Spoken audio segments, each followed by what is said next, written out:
Olá, meu amigo e amiga, sejam bem-vindos ao nosso Portal de José, iniciando mais um encontro nessa manhã de domingo, num dia que nós estamos vendo muitas avaliações, muitas matérias, muitas especulações do que foi o 7 de setembro aqui no nosso país e do que algumas manifestações irão acarretar ou poderiam acarretar no futuro do nosso país. No entanto, nós estamos vendo aí que muitas criaturas do universo paralelo, de fato, estão acreditando que irão acontecer situações que são completamente diferentes daquelas que estão em jogo, daquelas que estão em curso aqui no nosso país. Aqui no nosso portal nós recebemos muitos comentários de pessoas que são da direita, ou que se dizem conservadoras, e elas criticam muito, né, as avaliações que eu fiz ontem num vídeo nosso, que foi muito assistido, está circulando bastante. Se você não assistiu, assista, que tem pontos ali muito interessantes que as pessoas gostaram. Mas essas pessoas de direita entram no portal e falam: você é cego, você não viu que tinha milhares e milhares de pessoas ali, enfim. Claro que eu vi. Mas a questão é o seguinte, não é o volume de pessoas, porque o Rock in Rio também reúne muitas pessoas, né? Eventos esportivos reúnem muitas pessoas. A questão é o propósito. A que serviu o evento de ontem e a que serviu também as manifestações formais na República Brasileira no dia da independência. Bom, vou conversar com vocês sobre algumas situações, trazer aqui alguns fatos novos e alguns pontos para provocar reflexão de muita gente que não enxerga algumas situações. Mas antes de mais nada, é sempre muito importante convidar você que está chegando agora ao nosso portal e ainda não nos conhecia, ainda não é inscrito, para que, em primeiro lugar, você se inscreva aqui conosco, conheça também os nossos outros vídeos. Se você gostar, compartilhe, recomende e não se esqueça, dê sempre seu joinha, o seu comentário e, se puder, se inscreva aqui também no nosso clube de membros. Você que é muito bem-vindo e muito bem-vinda. Gente, vamos começar aqui pelo propósito da manifestação, dá até para a gente fazer aquele jogo dos 7 erros, né? A manifestação, ela já teve alguns vícios na própria convocação. Em primeiro lugar, porque foi organizada por uma figura que se intitula como um pastor evangélico. E, na verdade, ele virou um extremista de direita contra a nossa Constituição, contra as leis do nosso país, tentando reverter algo que virá acontecer que ele não vai poder evitar, que é a prisão de muitas criaturas, inclusive a dele própria.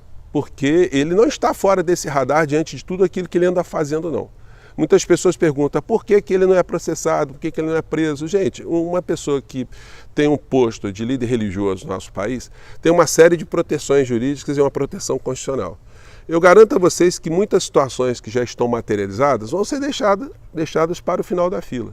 O ministro Alexandre de Moraes, ele poderia mover ações pessoais, privadas, contra as agressões que ele recebe contra a honra pessoal dele, contra todas essas criaturas. Só que se ele fizer isso, ele se coloca no campo da suspeição, ele fica impedido, ele não poderá participar de julgamentos futuros. Essa é uma das explicações pelas quais, melhor dizendo, ele não entra com ação com essas criaturas. Ele neutralizaria uma ação futura que pode ser muito mais contundente no campo criminal para aplicação de sanção. E muitas pessoas usam esse expediente de se antagonizarem com o magistrado para justamente provocar no futuro o impedimento dele. E ele se mantém inerte nisso. Então, é a explicação jurídica por que ele não faz isso. Isso afeta moralmente muitas pessoas, né? Como é que ele não faz nada, ele não está agindo, enfim. Aguardem, porque nós teremos cenas dos próximos capítulos nesse quesito. Mas, em relação à convocação, quem patrocinou tudo aquilo? Foram vários trios elétricos, tem uma estrutura, tem segurança, tem uma série de logísticas que são utilizadas para um evento que reúne muitas pessoas.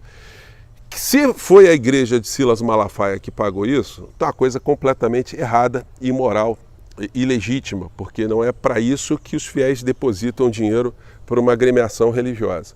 E se foi uma ONG, um braço da instituição, um braço privado da instituição, do mesmo modo está errado, está ilegítimo. Porque as pessoas dão dinheiro para trabalhos sociais, não para fazer manifestação contra a democracia, contra o ministro da Suprema Corte, para se colocar ali um pastor, um suposto pastor, né, para fazer interpretação da Constituição brasileira e da aula de direito constitucional para os ministros da Suprema Corte. Então, isso também denota, até mexer na câmera aqui, isso denota também uma distorção no papel que desempenha uma criatura dessa no jogo político aqui no nosso país. Agora, se considerarmos também que não foi nada disso, não foi nem o dinheiro da igreja e nem o dinheiro de uma ONG, foi dinheiro dele, gente, é sinal que ele está embolsando muita grana para desenvolver, né, a missão dele, o pastoreamento, vamos dizer assim, e está utilizando esse dinheiro para conspirar contra a democracia do nosso país. Então tem esses aspectos que são absolutamente imorais que as pessoas que são fiéis de uma igreja deveriam colocar o pezinho atrás, né? Isso devia ser exposto, devia ser explicitado. Isso deveria ser questionado, inclusive juridicamente, se essas instituições não estão deformando o seu estatuto, os seus propósitos para fins ilícitos, fins imorais, fins antidemocráticos. Bom, são aspectos importantes que eu achei que tinha que trazer aqui para vocês. Do ponto de vista do conteúdo, foi um fracasso porque não se trouxe nada de novo. A ladainha, o Bolsonaro passou mal, foi parar no hospital, aí chegou lá. E aí quando ele usa a palavra, ele repete sempre os mesmos bordões e você não vê manifestação das pessoas que estão assistindo. Você não vê uma coisa assim que tenha um aspecto moral, um aspecto ético, um aspecto legítimo que possa se expandir para toda a sociedade brasileira. Muito pelo contrário, as pessoas estão demonstrando um desânimo, um desalento, um descrédito, uma desconfiança. Isso pode ser visto no número de pessoas. Algumas criaturas da direita que entraram aqui, você não viu nada, você é cego, não viu que tinha muitas pessoas? Tinha muitas pessoas, claro, mas tinha um quarto das pessoas que estavam no dia 25 de fevereiro, o que mostra que a coisa está perdendo cada vez mais apoio, está perdendo força. E agora sem uma das redes sociais, onde eles espalhavam todas as teorias e as palavras de ordem, a coisa ficou mais complicada para essas criaturas. Eles estão vendo, o Bolsonaro em todo 7 de setembro diz que é o último 7 de setembro. Em todo 7 de setembro ele lembra que sofreu uma facada no dia 6 de setembro e que ele só pedia a Deus, aí começa a chorar. Pô, o roteiro é igualzinho, começa a chorar, aquele choro de crocodilo, que tinha medo que a filha, pedia a Deus para que não deixasse a filha órfã, até usou essa expressão de forma incorreta, né? Só que a filha dele é órfã, porque ele nunca está com a filha dele. Aliás, foi notada também a ausência da mãe, né, no evento de ontem.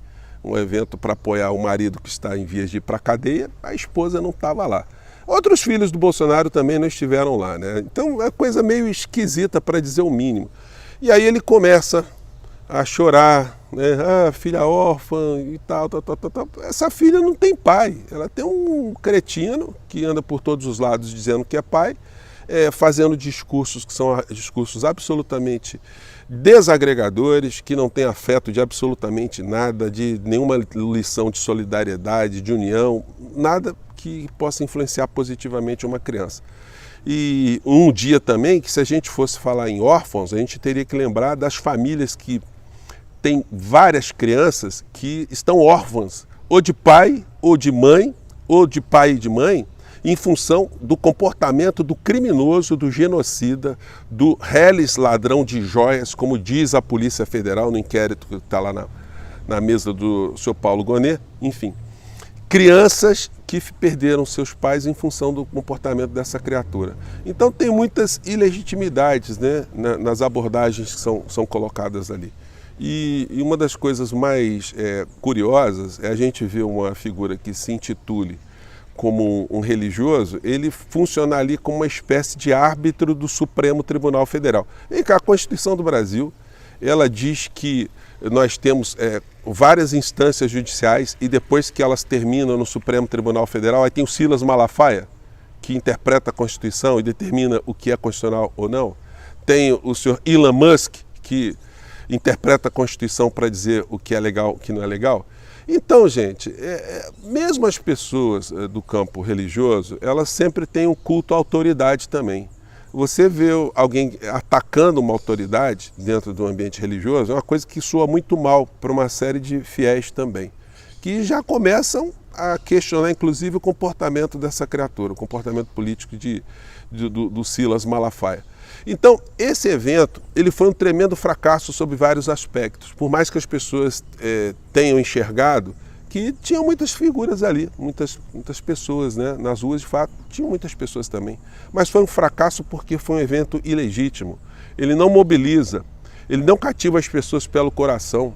pelo sentimento de justiça. As pessoas estão se comportando ali como fiéis de comandos que são dados a elas, mas que elas não entendem muito bem, mas elas vão assim mesmo. É uma coisa completamente diferente. E esse tipo de evento sem esse caráter de legitimidade, ele não se amplia, ele não chega a outras pessoas. E mais do que isso, ele não consegue cumprir os objetivos que foram colocados lá ontem, de destituir o ministro Alexandre de Moraes, de atacar o Supremo Tribunal Federal, de atacar o Rodrigo Pacheco, presidente do Senado, de mobilizar outros senadores. Quem viu aquilo ontem percebe exatamente isso que eu estou falando aqui para vocês. Ninguém vai se intimidar com isso. E tem uma outra situação também, que é o espírito de corpo que é atingido de uma forma direta pela agressão que se faz a um membro de um corpo. Isso acontece em qualquer agrupamento social, seja num grupamento de magistrados ou um grupamento de atletas. Você imagina um time de futebol que você torça, de repente um jogador começa a ser atacado pela imprensa, a torcida pega no pé daquele jogador, o grupo se une ao redor daquele jogador, dá força para aquele jogador, o grupo se sente incomodado, o grupo se solidariza com aquele atleta. Isso acontece em todas as instituições. Então, quando essa gente fica mirando no Alexandre de Moraes, as suas críticas, iras e a sua tentativa de golpe de destituição, os outros ministros estão se solidarizando com ele. Isso é absolutamente natural. Os magistrados do nosso país, em sua grande maioria, vão perceber também que esse tipo de discurso de destituir um magistrado afeta eles. O discurso de se descumprir uma determinação judicial, que é o discurso que essa gente prega, afeta todo magistrado aqui no nosso país. Então, os propósitos dessas pessoas estão no campo do fracasso absoluto. E nós veremos isso, a partir de agora, com mais ações, mais iniciativas do ministro Alexandre de Moraes, e esperamos também que o senhor Paulo Gonet vá na mesma linha. Que esse evento de ontem tenha servido principalmente para o senhor Paulo Gonet perceber que a lerdeza do Ministério Público e da Procuradoria-Geral da República vai fomentando esse discurso ilegítimo, esse discurso golpista.